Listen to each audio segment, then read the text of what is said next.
बदलत्या वातावरणाचा कांद्याला फटका बसताना दिसतोय। साठवलेला शेकडो क्विंटल कांदा खराब झाल्याचं दिसतोय आणि कांदा खराब झाल्यानं शेतकरी हवालदिल झालेत। शेतकऱ्यांची व्यथा जाणून घेतली आमचे प्रतिनिधी रईस शेख यांनी।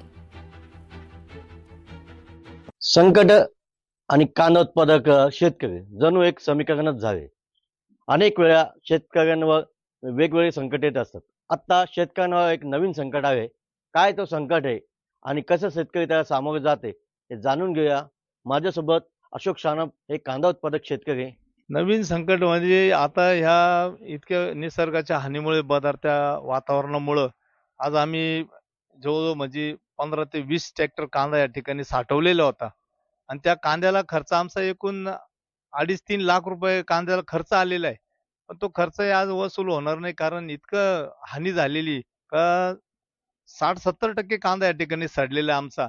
आणि आता जो हातात लागणार आहे 25-30% कांदा, त्याच्यातून आमचं उत्पन्न खर्चही निघणार नाही। त्यामुळं या सरकारला आम्ही विनंती करतो का शेतकरी हा जागला पाहिजे। शेतकरी हा तुम्हाला कुठेतरी त्याची आस असेल तर या शेतकऱ्याला या सडलेल्या कांद्याला अनुदान देऊन आणि आम्हाला कुठेतरी जगण्याची वाव द्यावा, रस्ता द्यावा, अशी या सरकारला विनंती आहे। एकूणच आपण पाहिलं का सडलेल्या कांद्याला मायबाप सरकारने अनुदान द्यावं, याचे पंचनामे करून काहीतरी मदत द्यावी अशी अपेक्षा अशोक सानप यांनी व्यक्त केली।